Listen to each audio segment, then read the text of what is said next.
Welcome everyone to Nat21's Dungeon Master Discourse. We're here to give helpful advice to dungeon masters, game masters, storytellers, anyone running a role-playing game from the point of view of professional entertainers, directors, story writers, and performers. We're going to help you master your role-playing scenarios. And I'm here today with my friend Arthur Rowan, fellow performer, director, and all-around great guy. And here he is. Hello, Arthur. Hello, sir. Good to see you. Good to see you. And it's great to have you here today. We are going to talk about some real, fundamental role-playing issues. But first, I want to talk about you. Ha! That's right. You're all over the Renaissance Fair circuit. You're based in Orlando, Florida, working also with Disney and Orlando Universal Studios. From time to time, yeah. And I feel like for all of the Dungeons and Dragons players out there, you pretty much reached the epitome of role play by being King Arthur in Spamalot. It was definitely a feather in the nerd cap there. I can only imagine everyone at home with their coconuts just going, I'm sorry, what? I'm sorry, what? No, I played King Arthur on the last few rounds of the national tour of Spamalot. It was it was in many ways just as geeky as I expected, in many ways kind of not. Like, the thing that I remember the most is the very first day of rehearsal. The director sat us all down and he said, okay, we are about to do a very funny show. One thing that I want to make absolutely clear to all of you: you are not funny. Do not try to be funny. The material is funny. Your job is to play the material as sincerely as you possibly can. And he says, and anytime I see you trying to be funny, I'm going to pull you back. You're fired. It was just the first few rehearsals were just grueling because you don't realize how many. The way I always like to think of it is like when someone is trying to be funny, it's like they're subconsciously going to the audience, right? And the thing is on a subconscious level, the audience can see that. Whereas if you're just playing, like if you are playing a crazy or stupid desire very sincerely, that's where the real comedy comes from. So I always like to joke that ironically, I learned more about sincere acting from Spamalot than any other show I've ever done. Nice. Well, that's awesome. I can I think about that being the all of the Monty Python Holy Grail jokes that happen at every Dungeons and Dragons session in the past 40 years of Dungeons and Dragons, and there you are. Yeah. Well, today we wanted to talk about really some fundamental issues. Basically, a lot of dungeon masters have asked me, how do you start the role-playing process? Like, how do you get not just yourself, but your players into role play? They're already there. They're already sitting at the table. They're already playing Dungeons and Dragons, but you want a more role-playing experience. And of course, I guess I think I speak for both of us when I say we've been performing and role-playing for so long that we've kind of go, how did we start that? How did we go from, again, a tabletop role-playing game, Dungeons and Dragons, which is a lot more about the fighting and the stabbing than other role-playing games out there, let's just say. But we're trying to pull it over in the spectrum a little bit more towards the actual role-play. How do we start? Where do you go from that initial setting of okay, we've rolled some dice.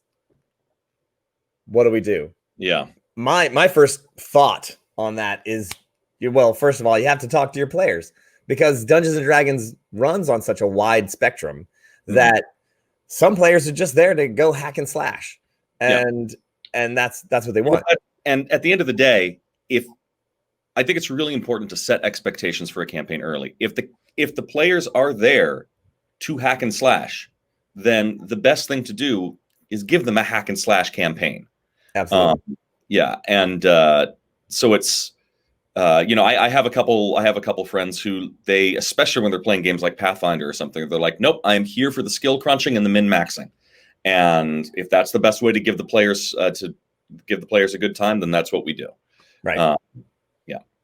So yeah, that's absolutely what you want to find. And I've seen this happen, not just in the role play, but in the like world building, where people will spend ungodly hours, money, building a world that then is gone to waste on players who just want to like, we're going to find the closest dungeon and we're going to go as deep as we can, as fast as possible, and plow through some monsters. And they're like, what about this amazing backstory that I wrote? I think at the end of the day, dungeon masters need to have a certain amount of humility to them, in much the same way, like on the Ren Fair circuit. Like, I'm sure you have experienced. There are moments doing a Ren Fair show or interacting with people that it's tremendously inspirational. There's a connection. There is legitimately magic that happens there. But I feel like it is always important to remember, I'm a guy on tights in a wooden stage, or a guy in tights on a wooden stage. And like, it's always important to remember that this is a Renaissance fair. 99% of the people are here for, for the laughs and the turkey legs. Right. And if I try to, and if inspiration happens to occur there, that's wonderful. But if I try to force that, I'm kind of forgetting the actual truth of where I am. In the same way with the Dungeon Master, it's important to remember, if you create a really compelling character that suddenly the character's like, oh my gosh, that's amazing. And if there's an aspect of society that you've created that they really glom onto, that's awesome. But at the end of the day, the purpose of a Dungeon Master is not so much to set up a world that is interesting in and of itself, but a world that provides the characters lots of opportunities for interesting choices. At the end of the day, it's the players who should be doing the most interesting things, not you. Right. And that's a hard thing that's a hard thing to grasp early on. Yeah. It's about the setup, because again, you can push too much of it in there, and it's like, it's an overload of information. Mm-hmm. Whereas, if you don't do anything, all right, what are we doing? We're going through a dungeon. But to be able to start off, so step one is basically talk to everybody, make sure that they're in for the same game that you are wanting to run. Mm-hmm. All right, that's really important. Yeah. Step two is that, well, you gotta, if you want to help your players role play, then you have to meet them with your role play. And by that, if I take this example from, we were talking about my friend Danny Lord, who is a mime, and when he talks to people, he uses mime. So he's communicating; he's not talking verbally, and he has a very wacky show that he manages to get people like up in arms. He's just a mime, and yet I say just a mime, but he is a mime.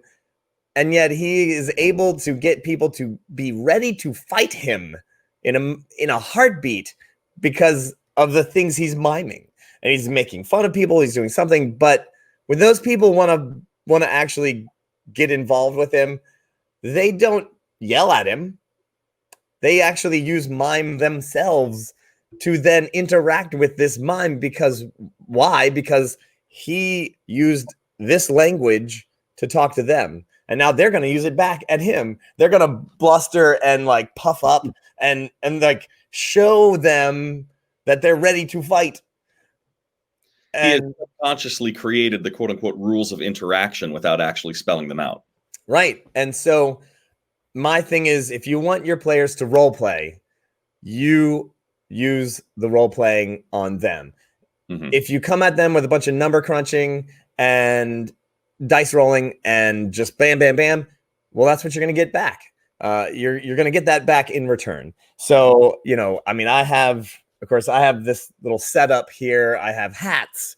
I have, which is this role playing? Well, not necessarily, but if it helps you get into that moment of, I have my foppish wig, which is like, this is the signal that like you're going to interact with a guy who is foppy, because in the city that they're in, everyone has this hairstyle because that's what the in crowd rich people do.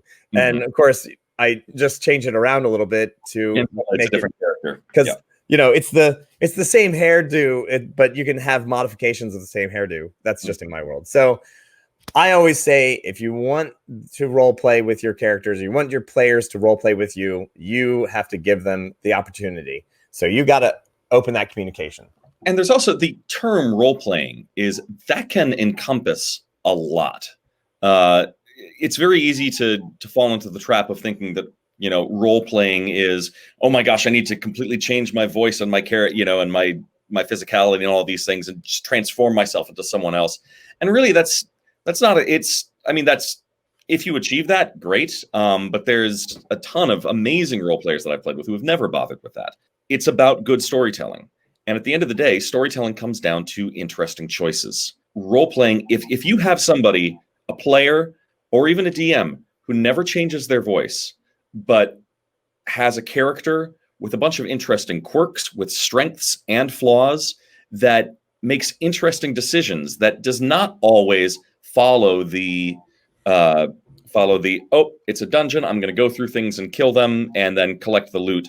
But if suddenly there's even choices in there of, do we kill or do we not kill this person because, or this monster because of this extenuating circumstance, or like the more interesting factors that are thrown in, that is just as much role playing and just as much storytelling as any kind of accent or something that you put on. And speaking of accents, now a lot of people have actually asked me about this. People have an initial fear of leaping in and doing an accent and changing their voice a little bit to denote a certain character or something like that. What would you say to anyone who says, how do you get over that initial fear? I mean, this is like that foundation of like, all right, I'm gonna go from having characters that make interesting choices to, I want to note that this character is this specific one by changing my voice or putting on a hat or whatever. I have, to me, there are three basic guidelines for that. The first I like to say is beware the Mercer effect. The Mercer effect being about Matt Mercer, who runs Critical Role and who is a professional voiceover artist, one of the best in the business right now. Right. And of course, literally every character in his campaign is this fully fleshed out voice. And so we listen to that and we think, oh God, that's what I need to achieve. You don't even need to get anywhere close to that. The second thing is a horrible accent that is playfully committed to is going to be more functional for you than an accurate accent that you're a little worried about. Like if you have a character who you start off and you get a couple sentences in and you're just like, wow, this Cockney accent really sucks there. And then that becomes a joke but then every time you come back to that character, they're still going to have that crappy accent. Right. And yeah, I mean, this is the perfect example. Like, you don't need to be a professional voice actor to do a really bad Cockney accent. Yeah. You could also be a professional actor, Dick Van Dyke in Mary Poppins, and give one of the worst attempts at a Cockney accent. No offense, Dick Van Dyke, brilliant, genius, comedy, but that don't expect to do a South Devonshire accent perfectly if you're not from South Devonshire.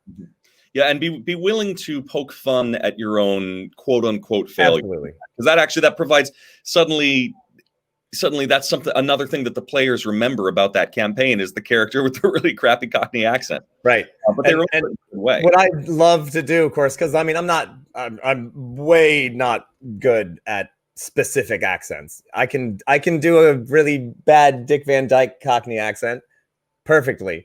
But doing I'm not trying to do a German accent or something like that. I'm trying to do a Dick Van Dyke accent.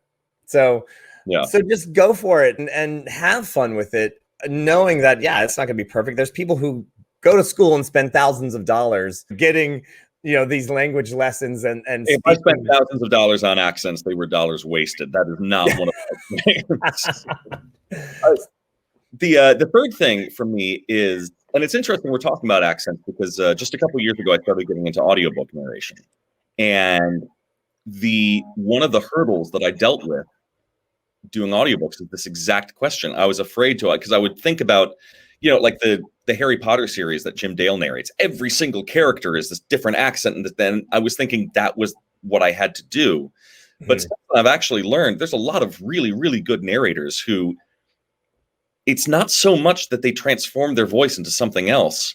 It's that it's always their own voice, just put through an emotional filter. A very, very simple way that you can distinguish between characters in your delivery is just take one adjective and apply it to that character. So like I was thinking about this. So for instance, if you had the line of, say, like somebody in the corner of a tavern saying, "You there, come here, I need your help." If you applied the adjective intense to that character, it would be, "You there, come here, I need your help."